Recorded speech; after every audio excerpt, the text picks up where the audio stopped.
Hello, and welcome in to another Humankind review video on the Madish Moose YouTube channel. This video is going to be a little different, kind of similar to last week, where I actually don't have much in-game footage to show you, so we're going to go through some things that I experienced in-game, and unfortunately the reason for that is I ran into a bug that I've never seen before, and I can't seem to find a solution to online.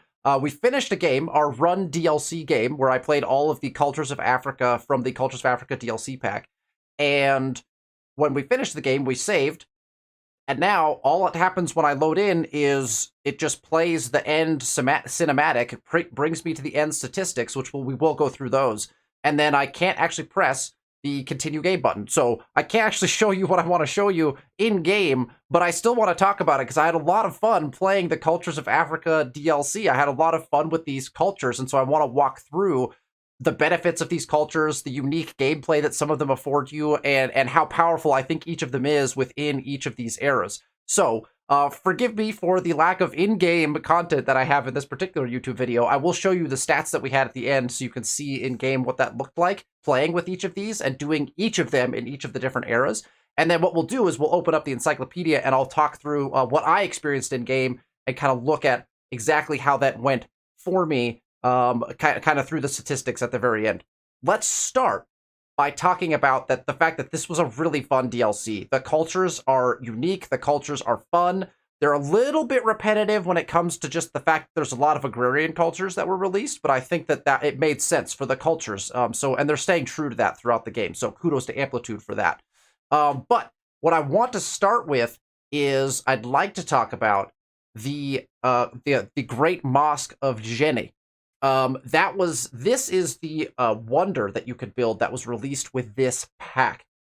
Now, this, in my opinion, and in many other people's opinions, could be the single most powerful wonder in the game to date. When you get to the third era, you can unlock the Great Mosque of Djenne. I'm not even sure if I'm saying that correctly, but we're going to run with it. As per usual, it gets you 100 fame. It also gets you plus 20 stability. Always nice when the wonder gets you stability. Plus 20 faith. Not so important typically in Humankind currently. I think faith still needs a little bit of a rework, a retweaking to make it a little more important throughout the game. There's not really any fame tied to faith, and so it makes it difficult to kind of prioritize that. So I hope that that's something that's on the radar.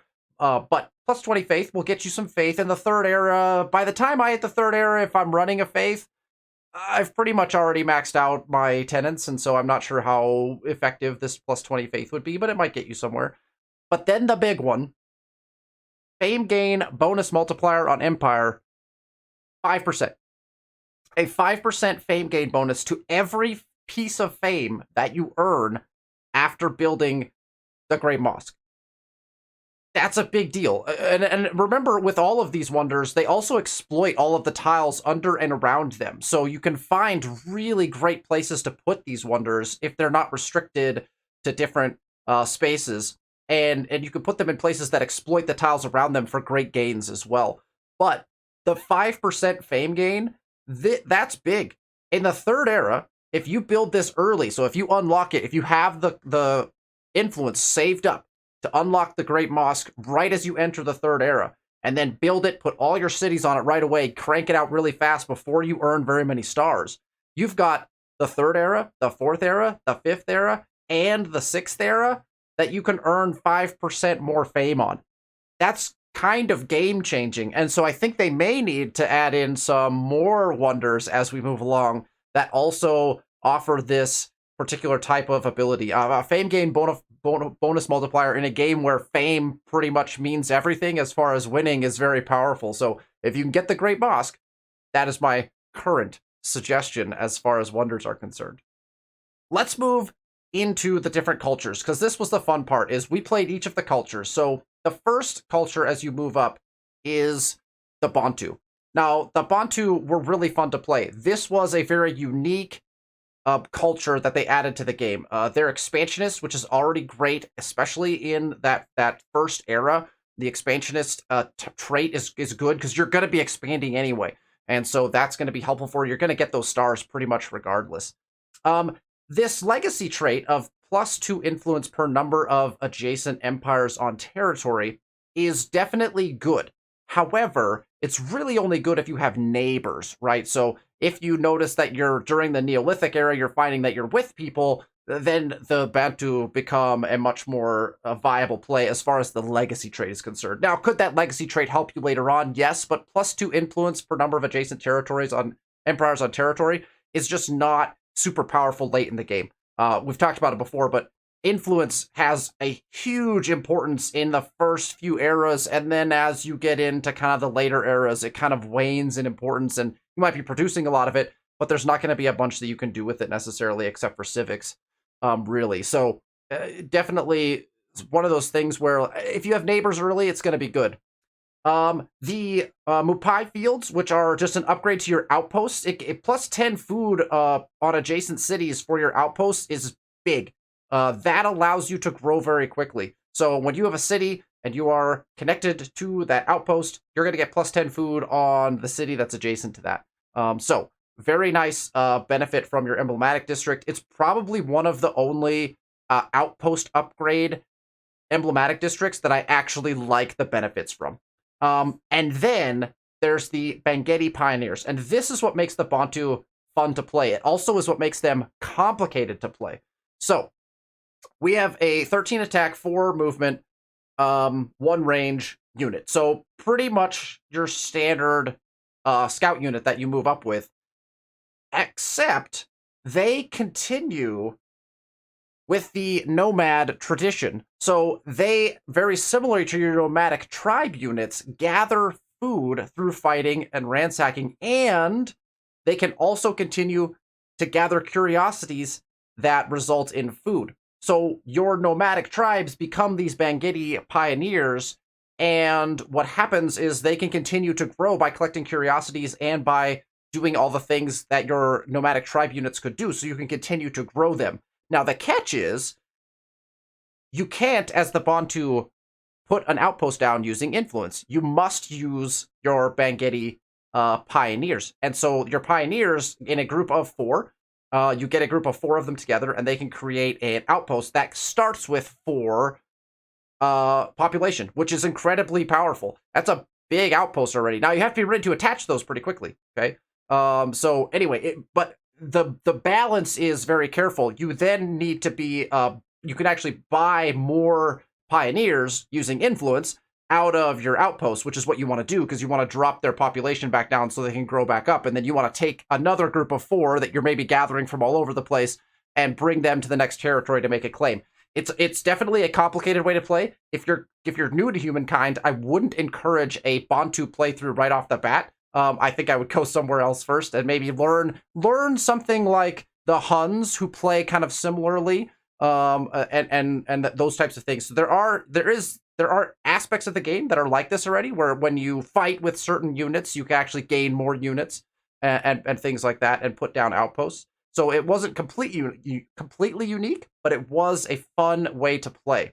I would say it was fun, but it was complicated. It was complicated to manage creating an outpost with 4 of my units, but then like taking the population from that outpost, transferring it back into units, getting people back together, trying to collect more curiosities, do more things, then go and find the next outpost that I wanted to settle. You do end up with a lot of units that way, which I think would be great if you were going to war and different things like that. I think it's if you have neighbors and then you want to go to war shortly after you're the Bantu, I think this is a great way to play. It was definitely a unique and fun way to start. After that, we go to the second era, and you go to the Garamantes. Now, the Garamantes are an incredibly interesting culture. They're agrarian, so you get your food bonuses, your food ability you can use, and you've got +5 influence on main plaza if city is growing. In the second era, I think this is very potent. +5 influence on main plaza if your city is growing. Hopefully your city is growing. You're an agrarian civ, and you've got access to these fogueras, which we'll talk about as being pretty important. So hopefully your city is growing. Get some early influence. Early influence is big to get your civilization off in the right direction. Now, the emblematic district for the Garamantes is really interesting. +3 food, -10 stability, standard stuff. +2 food per adjacent sterile terrain. +1 food per adjacent rock field, +1 food per adjacent stone field counts as a farmer's quarter. What the Garamantes are really good at is if you find yourself with an excess of bad land. So no rivers, not a lot of forests. If you have rocky fields, stone fields, and specifically if you find yourself with a lot of sterile terrain, the Garamantes are a great pick because the Fogueiras do not have to be placed adjacent to other districts. The Fogueiras are free place. You can free place these anywhere you want to place them. So if you have an outpost in a territory or a city, and you have a patch of land that is sterile terrain or rocky field or stone field, and you want that patch of land to actually do something for you, if you pick the Garamantes, you can put your Fogueira down there, and you actually will produce a ton of food out of tiles that would, if you're playing any other culture, just be kind of not good. They would not be good tiles at all. There's no way to make them good. I guess you could put like a bunch of market quarters on them or something. I don't know. But Fogueiras make sterile terrain actually really potent and allow you to get some extractions out of them that are very valuable. So I think the Garamantes are a situational play. If you've explored your territory and you've found that there's a lot of sterile terrain, rocky field, or stone field, an excellent play. Particularly because the Fogueiras are free place, you can put them wherever you want to within a territory and optimize that.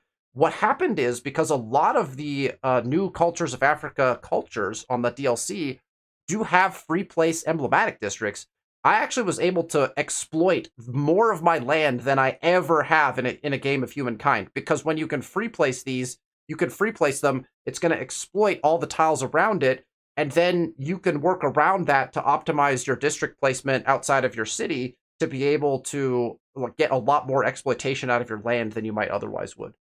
That was the Garamantes. Now we move into what was probably my favorite, the Swahili. And this is no surprise to anyone who has watched this channel or watched the live streams before. The Swahili are a merchant affinity. I love all of the merchant affinity cultures. And the Swahili are a benefit as well because they also have a harbor-based, a water-based emblematic district. So, let's talk about it. They got the merchant. That recently got buffed, so that's nice.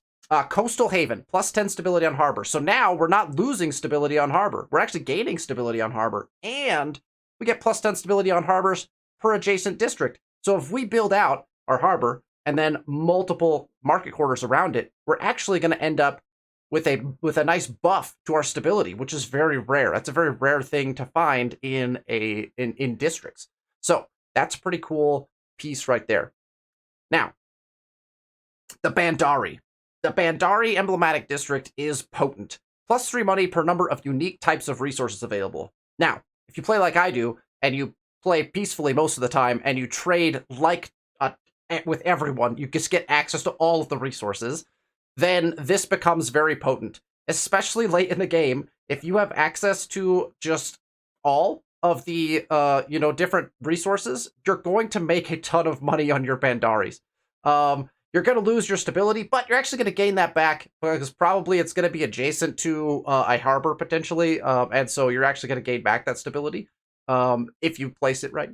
Plus 2 influence per adjacent coastal water. So you'll be trading off influence for if you put it adjacent to anything, but if you put it, it's a harbor-based, it's a water-based district, you have to place it in the water, and you could get influence from that coastal water. So you could grab probably an average of like 6 to 8 influence as well from that. If you find it on like a peninsula or something, you could actually get more, but you're going to get some influence out of it as well. Again, we're in the 3rd era, and so influence is still pretty important in the 3rd era, so that's not bad at all, and counts as a farmer's quarter and a market quarter, which now, again, you can start thinking about how you're going to create your market quarter situation kind of around your harbor and around your Bandari. Anyway, if you want to make money, the Bandari will make you a lot of money. The Swahili were really fun to play as. I very much enjoyed them.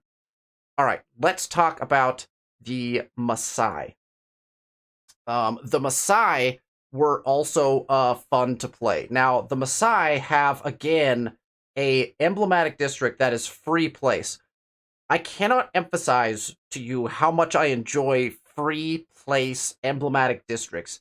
It makes the game so fun. Most of your harbor-based emblematic districts, like the Bandari for the Swahili, are also free place. I mean, you can place them anywhere in the water where they can go. They don't have to be connected to existing districts that you've placed that have connected out of your city center.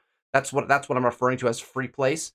The Nkang is also free place, and it's very simple. +5 food per adjacent exploitation. Well, that's quite a bit of food, and if you're also, since it counts as a farmer's quarter, if you're also then exploiting those tiles and working them, the amount of food that you can get out of an Nkang is kind of ridiculous, because you're getting +5 food per exploitation. Well, if you're exploiting food on all the tiles around it, not only you're going to get that exploitation, you're also going to get the +5 food per exploitation from the Nkang. It just gets you a lot of food. So if you're trying to play a game where you are going for food, the Maasai are an excellent choice.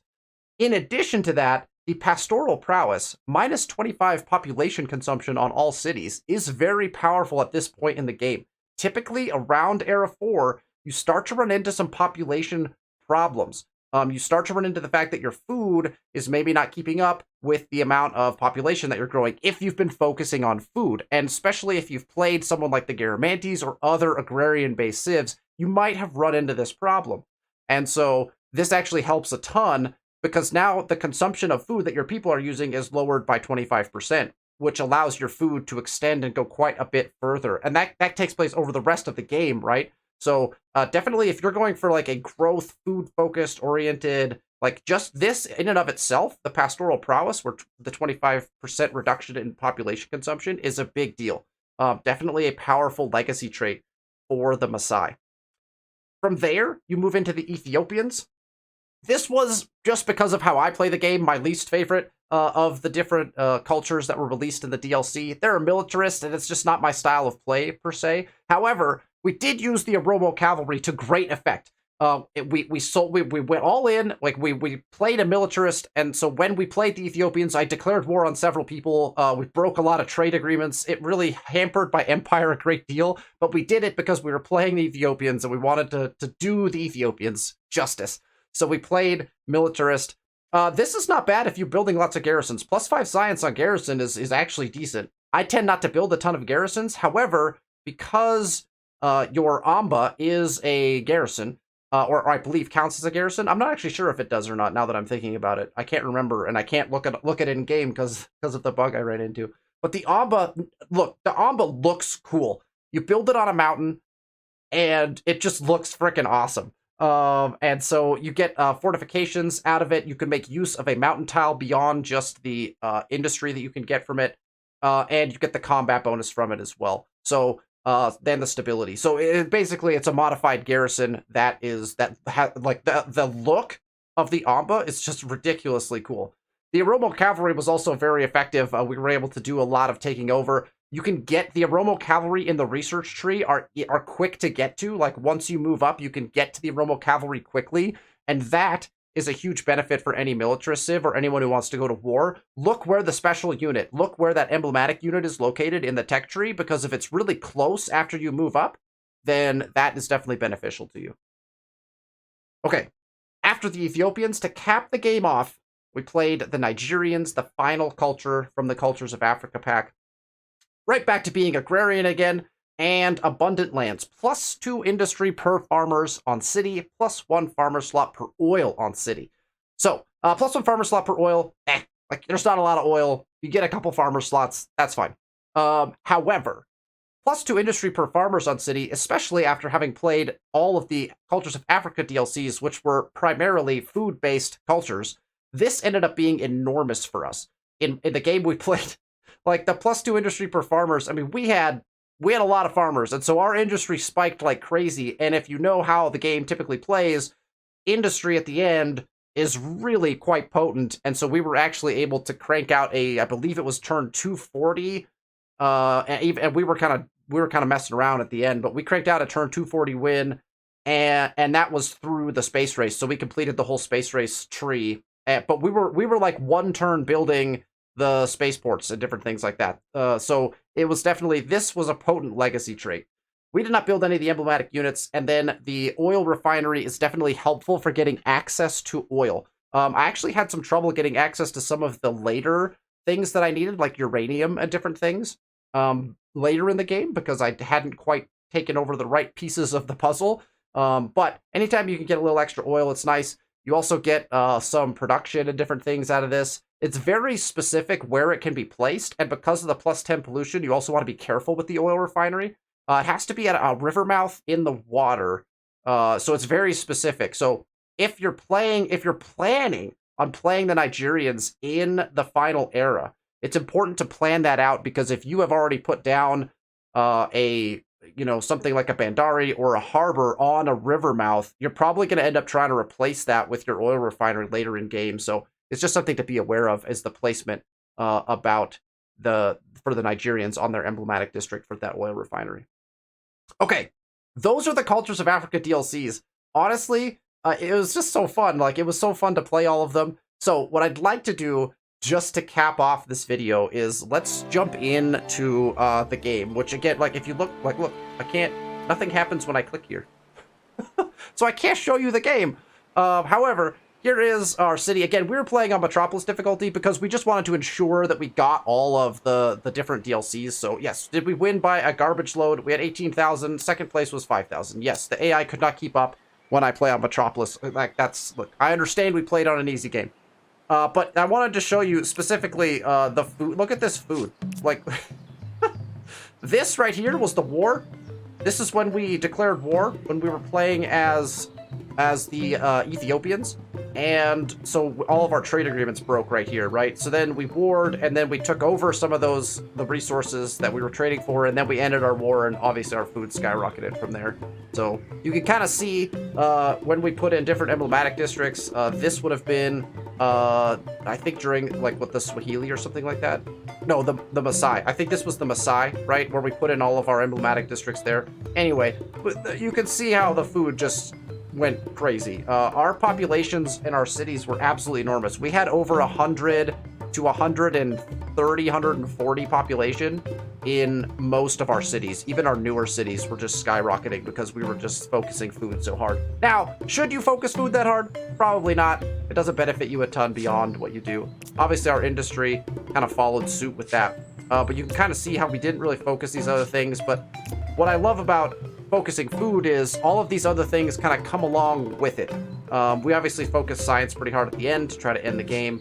But here's our population chart. This is what I mean by focus food and everything comes along with it. Because when you have population, you get to work, for science, you get to work your gold, you get to work your industry slots. And so we pulled away pretty early on population-wise, took a little dip during that war, and then spiked back up again. But our populations were incredibly high. We crossed the 800 population mark. I don't think I've done that in one of my games before. We had a lot of people living in our empire, and that was kind of fun. So we didn't have that many cities, to be honest. We just made our cities really, really big. And that was because in the Cultures of Africa DLC, that is kind of the focus of many of those new cultures. Okay, all of that being said, the Cultures of Africa DLC pack was a lot of fun. I hope that Amplitude continues to come out with super cool content packs like this. This DLC was great. If they're going to come out with more kind of centered around themes like that, like Africa was the culture theme, and then they had one in each of the different eras, it was a perfect way to release it. It was balanced across the board because you just had different options added to each era. I really enjoyed it. I do think that the Great Mosque is a little powerful, so hopefully they either can bring that back in line, or they can add more wonders across different eras, or even maybe just another wonder to this particular era that maybe does something similar or has that kind of powerful feel to it. Again, in a game where it's all about fame, a fame percent bonus modifier is really potent. So lots of fun with the Cultures of Africa DLC. Thank you for tuning into this video. I appreciate you watching. More Humankind content to come on the channel. The next couple weeks will probably be a little bit different, but I'm going to start a Let's Play series. That will be I'm going to go through each era and play play through an era, heavily unedited, but I'll be talking through kind of my tactics and how I think about doing things. I don't think the way I do things is the right way to do things for everybody, but, I like to share my tips and tricks for how I do fairly well playing Humankind. So thank you for watching the video. I appreciate it, and I will see you next week.